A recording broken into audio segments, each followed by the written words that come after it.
Advocate તૃપ્તિ Shah. Generally મકાન મિલકત લેતી વખતે આપણે શું ધ્યાનમાં રાખવું જોઈએ?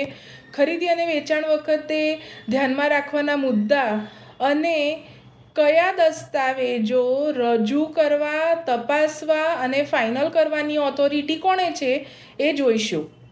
આના અગાઉ એકાદ વિડીયો મૂક્યો છે જેમાં તમે જમીન, મકાન, મૂડી મિલકત જે પણ તમે લો છો એના રિગાર્ડિંગ દસ્તાવેજોને ધ્યાનમાં રાખવા માટે ટાઇટલ ક્લિયર માટે તમારે જનરલી શું ડોક્યુમેન્ટની જરૂર હોય એ તમને જણાવવામાં આવ્યું હતું. અહીંયા કયા તંત્રને શેની ફાઇનલ ઓથોરિટી છે એ વિશે આજે માહિતી મેળવીશું. તો સૌથી પહેલાં આપણે એ જાણીએ કે શું શેર સર્ટિફિકેટ એ માલિકીનો પુરાવો છે? શેર સર્ટિફિકેટ એ જે તે સોસાયટીની સાથે તમે તેના સભ્ય છો, અમુક કિંમતના અમુક નંગ શેર અમુક નંબરના શેર સર્ટિફિકેટ સાથે તમને ફાળવવામાં આવ્યા છે એ રીતે તમે સોસાયટીના સભાસદ તરીકે નોંધાવો છો તેનું એક સર્ટિફિકેટ છે. માલિકીના પુરાવા તરીકે જે તે વખતે ડેવલપર્સ, બિલ્ડર્સ યા ભેગા મળીને જ્યારે કોઈ એક રહેઠાણ નક્કી કરવામાં આવતું હતું ત્યારે તેની નોંધણી થતી હતી. પણ જે તે વખતના ગુજરાતના સ્ટેમ્પ મૂલ્યાંકન વિભાગના રૂલ્સને જે તે વખતના પરિપત્રો સાથે ચકાસી લેવું જોઈએ. એનું ખાસ ધ્યાન રાખો. સામાન્ય રીતે એક સમજણ આપીએ તો 1982થી માંડીને 2000ની સાલમાં જે પણ ડેવલપર્સ, બિલ્ડર્સ દ્વારા યા સહમાલિકી યા બધાએ મળીને કોઈ સોસાયટીનું નિર્માણ કર્યું છે અને અંદરને શેર સર્ટિફિકેટ દ્વારા આ જે તે યુનિટનું વેચાણ કરવામાં આવ્યું છે કે મિલકતનું વેચાણ કરવામાં આવ્યું છે તો તે વખતનો તેને માલિકીનો પુરાવો ગણી શકાશે. સાથે એલોટમેન્ટ, પોઝેશન, તમે જે પણ વેચાણ વખતે લીધું તે પેમેન્ટ કર્યાની રિસિપ્ટ, ડેવલપમેન્ટ એગ્રીમેન્ટ, ઘણી વખત સાટાખત બી મળી આવતો હોય છે જેને બાનાખત યા સાટાખત તરીકે પણ બિલ્ડરે તમને રજૂ કરી આપ્યો હોય છે. તો આ બધા માલિકીના પુરાવા ગણી શકાય. પરંતુ 1982થી 2000ની સાલમાં જો તમે કોઈ પણ માલિકીના પુરાવા તરીકે લઈને આને ફાઇનલ માલિકીનો પુરાવો છે એમ માનીને કોઈ મિલકત લીધી છે તો તેને જે તે વખતના ડોક્યુમેન્ટ, અત્યારના tax bill, light bill, allotment, possession અને જે તે વખતની રજા ચિઠ્ઠીઓ, નકશા, મ્યુનિસિપાલિટીના ને અમુકને પરિપત્રો અને નકશાઓ સાથે સારા લોયરને મળીને એ શેર સર્ટિફિકેટ માટે જે તે વખતે જે જંત્રી ચાલતી હતી તે અમદાવાદમાં યા ગુજરાતમાં સ્ટેમ્પ અને મૂલ્યાંકન વિભાગ છે ત્યાં રજૂ કરીને તમારે એની જે તે વખતની જંત્રી ભરવાની બાકી રહેતી હોય એ ભરી દેવી જોઈએ. એ એક કોમન છે જે કેસ ટુ કેસ વેરાય કરે છે. જરૂરી નથી કે એ દર વખતે બધા કેસ માટે એક સરખું હોઈ શકે.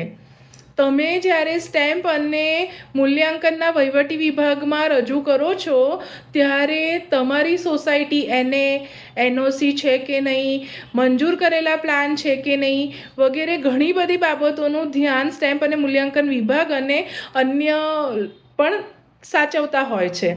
તો એ પણ તમારે ધ્યાનમાં રાખવું જોઈએ. બીજું, મકાન મિલકતની સાથે અમારા પોતાના નામે જ ટેક્સ બિલ આવે છે, અમારા પોતાના નામે જ લાઇટ બિલ આવે છે એટલે અમે આ મકાનના માલિક છીએ. તો એ તમારે ચકાસવું જોઈએ કે મકાન માલિક હોવું અને મકાનનું ઓક્યુપાયર હોવું બે જુદી વસ્તુ હોઈ શકે છે. માલિક જનરલી ઓક્યુપાયર હોય અને ઘણીવાર એવું બને ભાડુઆત બી ઓક્યુપાયર હોય. ઘણીવાર તો એવું બને 30-40 વર્ષ પહેલાં જૂની બધી મિલકતોનું ચાલ્યો આવતો કબજો પણ ઓક્યુપાયર હોઈ શકે. પણ આ કેસ ટુ કેસ વેરાય કરે છે. તમે તમારા દસ્તાવેજો જ્યારે જે તે એડવોકેટની સામે મૂકો છો ત્યારે તમારા મિલકતની શું વ્યવસ્થા છે એ જણાવવામાં આવે છે. પણ હું અહીંયા તમને એક સામાન્ય માહિતી આપું તો કયા દસ્તાવેજો નોંધવાની સત્તા કોણે છે એ એક સામાન્ય માહિતી. તો વેચાણ દસ્તાવેજ એટલે કે જ્યારે પણ મકાન મિલકત લઈએ છીએ કે વેચીએ છીએ તેની નોંધણી જે તે એરિયાના સબ રજિસ્ટ્રાર સમક્ષ જ થાય છે. સબ રજિસ્ટ્રાર ઓફિસમાં નોંધણી કરાયા બાદ આ વેચાણ દસ્તાવેજ મંજૂર થયેથી તમારો કાનૂની રીતે માલિકી હક ટ્રાન્સફર થાય છે. હવે રહી શેર સર્ટિફિકેટ. તમે જે પણ વેચાણ દસ્તાવેજ રજૂ કર્યો તે તમારા એસોસિએશન, એનટીસી યા કોઓપરેટિવ સોસાયટીની અંદર રજૂ કરીને તમે એમાંથી તમારું શેર સર્ટિફિકેટમાં માલિકી હક ટ્રાન્સફર કરાવડાવી શકો છો. શેર સર્ટિફિકેટમાં માલિકી હક ટ્રાન્સફર કરાવવાના બીજા ઘણા બધા મુદ્દાઓ છે. આ વેચાણ અને ખરીદની વાત થઈ રહી છે એટલે આજે વેચાણ અને ખરીદ રિલેટેડ જ વાત આપણે કરીશું. એના સિવાય ખાતા પ્રમાણપત્ર જે જનરલી ને કોઈ બી સ્થાનિક મ્યુનિસિપાલિટી, પંચાયત, સરપંચ આ રીતે આપવામાં આવેલું હોય છે. એ કરવેરાના હેતુ માટે હોય છે. બોજ પ્રમાણપત્ર એટલે કે મોર્ગેજ કરાવી છે ત્યારે એ સબ રજિસ્ટ્રાર ઓફિસમાં જ તમારે નોંધાવવાનું હોય છે.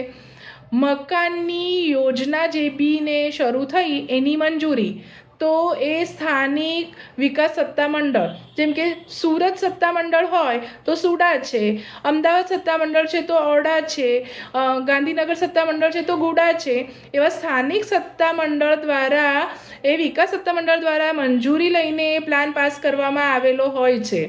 તો એની ફાઇનલ સત્તા સ્થાનિક વિકાસ સત્તામંડળને છે.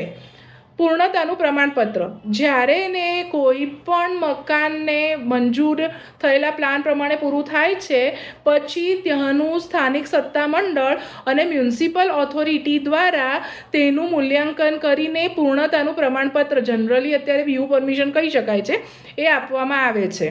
ઓકે, એની ફાઇનલ ઓથોરિટી મ્યુનિસિપલ ઓથોરિટી કહી શકાય છે.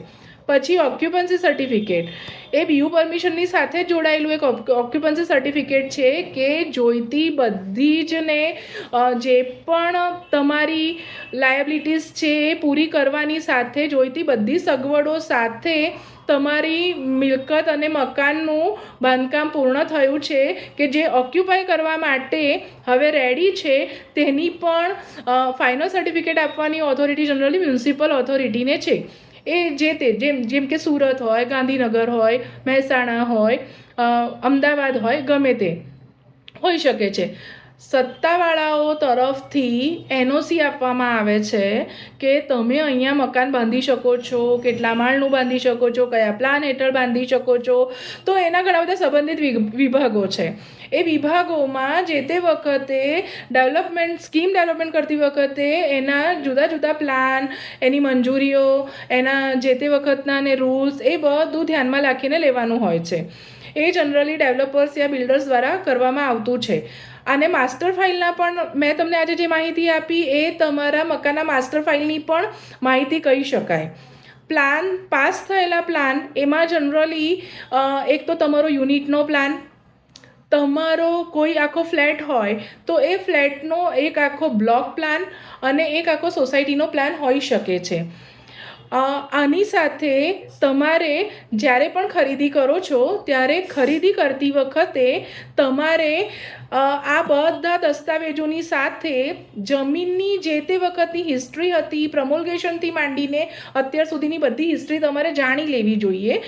આ જાણીને બધા લિનિયર દસ્તાવેજ બીજી પાર્ટી, ત્રીજી પાર્ટી યા ફર્સ્ટ તમે બિલ્ડર જ છો તો પણ બિલ્ડર તમને જનરલી જમીનનો મૂળ દસ્તાવેજ એની હિસ્ટ્રી સાથે તમને પ્રોવાઈડ કરતો હોય છે વગેરે તમારા ટાઇટલને સર્ચ માટેના મહત્ત્વના ડોક્યુમેન્ટ્સ છે જેનું ધ્યાન રાખવું જોઈએ. માટે અને હંમેશા માટે બાયર બી અવેરનો રૂલ્સ દરેકમાં લાગુ પડે છે. એટલે જ્યારે પણ મકાન મિલકત ખરીદો ત્યારે આ નાની નાની બાબતોનું ધ્યાન રાખીને જ મકાન મિલકતની વેચાણ કે ખરીદી પૂરી કરવી જોઈએ. માટે મેં આજે જે જણાવ્યા એ દસ્તાવેજો તમે નોંધી શકો છો અને એ પ્રમાણે તમે એક સારા લોયરની ઇન્ફોર્મેશન લઈને તમે આગળ વધી શકો છો. એડવોકેટ તૃપ્તિ શાહ જનરલી સત્તામંડળ કોને કઈ સત્તા છે અને કયા ડોક્યુમેન્ટ્સને જે તે વખતે હતા એની માહિતી આપવામાં સફળ રહી અને સાથે એ કેસ ટુ કેસ વેરાય કરે છે. આ એક જનરલ ઇન્ફોર્મેશન છે. Thank you.